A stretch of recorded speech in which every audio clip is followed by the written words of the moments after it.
యేసయ్య సౌందర్యం ఎంత గొప్పది! ఆ సౌందర్యం ఎవరు చూశారు? మరి ఏమి చూసి ఈ రోజున ఈ పిక్చర్లు మన ఉనికిలోకి వచ్చాయి? అందుకనే ముందు నుంచే దేవుడు ఒక మాట అంటాడు, ఏ రూపమును మీరు చేసుకొనకూడదు. Any image. ఇది యేసయ్య ఫోటో అని ఇంట్లో పెట్టుకున్నా అది విగ్రహారాధనతో సమానం. అందుకనే విశ్వాసుల ఇళ్లలో యేసయ్య ఫోటోస్ ఉండకూడదు. That's not an original picture. ఎవరో ఊహించి గీశారు. ఒక అందమైన రూపాన్ని మనసులో పెట్టుకొని గీసి ఉంటారు. కానీ నీ చేత గీసిన గీత కంటే, నువ్వు ఇచ్చిన రూపము కంటే కొన్ని కోట్ల రేట్లు నా ప్రభు సౌందర్యవంతుడు. చప్పట్లు కొట్టి దేవుని కనపరుస్తారా? హల్లెలూయా, హల్లెలూయా. అందుకనే ఏ రూపం త్వరపడి ఏ రూపాన్ని మీరు పెట్టుకోవద్దు. ఒకసారి ఇశ్రాయేలీయులు ఒక దూడను చేసుకున్నారు. దానికి దేవుడు దిగి వచ్చి ఆ సమూహమునంతా లయపరిచాడు. దేవుని బిడ్డలారా, జస్ట్ అలా ఫోటో ఉంటే ఏమవుతుంది అనుకోకండి. అన్యుడు వస్తే యేసు ప్రభుంటే ఈయననా అని వాళ్ళ మైండ్లో ప్రింట్ అయిపోతుంది. ఎంతో బలహీనమైన పిక్చర్ను ప్రింట్ చేస్తున్నా. మరో సత్యం మీకు చూపిస్తా. ఆయన ఎలా ఉంటాడో ఒరిజినల్గా ఆ రూపాన్ని రేపు మనం చూడబోతున్నాము. Praise the lord. చదవండి ఆ మాటని. ఆయన ప్రత్యక్షమైనప్పుడు ఆయన ఉన్నట్లుగానే ఆయనను చూతుము. ఆయనను చూస్తాం కనుక ఆయనను పోలి. కనుక మనమందరం ఆయన పోలికలోకి మారిపోతాం. చవళ్ళు కొట్టండి ఇప్పుడు గట్టిగా, సంతోషంగా, హుషారుగా. ఒక అద్భుతమైన సత్యం చెప్పనా?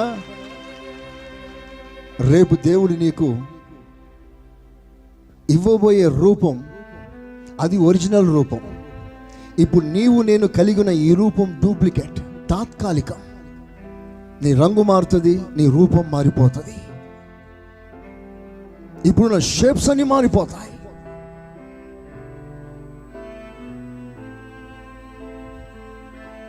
ఎలా మారిపోతుందంటే, సరిగ్గా యేసయ్య ఎలా ఉన్నాడో ఆ స్థాయికి మనమందరం రూపాంతరం పొందబోతున్నాము.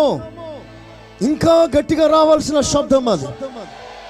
మనసులోంచి, గుండె లోతులోంచి చెప్పు గట్టిగా, హల్లెలూయా. ఇప్పుడు నీవు కలిగి ఉన్న ఈ రూపం తాత్కాలికమైంది. It's temporary. రేపు ఆయన ఉన్నలాగున మనం ఉండబోతున్నాం. అంటే మనందరం మారిపోతాం. అందరూ మారిపోతాం. ఎలా మారిపోతాం? యేసయ్యలా మారిపోతాం. Praise the lord. అందుకనే గుర్తించుట కష్టం. చాలాసార్లు చాలామంది జ్ఞాపకార్థ కూటంలో ఆదరణ కొరకు మాట్లాడతారో, తెలిసి మాట్లాడతారో, తెలియక మాట్లాడతారో. నన్ను విడిచిపెట్టి వెళ్ళిపోయారు. రేపు నేను వెళ్ళి ఆయన చూసుకుంటాను, నేనే పరలోకంలో ఆయన కలుసుకుంటాను. భర్త భార్యని కూర్చుంటుంది, భార్య భర్తను కూర్చుంటాడు, తల్లిదండ్రులు పిల్లలు కూర్చుంటారు. రేపు నేను పరలోకంలో నా కొడుకును చూసుకుంటాను అని. మీకు సత్యం చెప్పనా? అసలు నీ రూపం అక్కడ ఉంటేగా గుర్తించటానికి. మన రూపాలు మారిపోతాయి.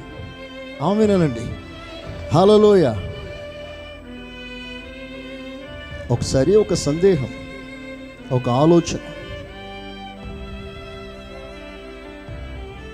రేపు నేను చనిపోతే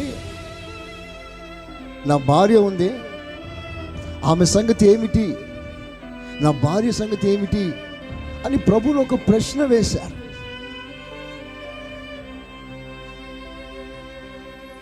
ఎవరికి భార్యగా ఉంటుంది? అప్పుడు యేసయ్య ఏమన్నాడో తెలుసా? అక్కడ గుర్తించటానికి భార్యలు భర్తల ముఖాలు అక్కడ ఉండవు. వాళ్ళందరూ దేవదూతలుగా ఉండిపోతారు. స్తోత్రం చెప్పండి గట్టిగా, హల్లెలూయా. అంటే గుర్తించటానికి అక్కడ రూపం ఉండదు, మన రూపాలు ఉండవు.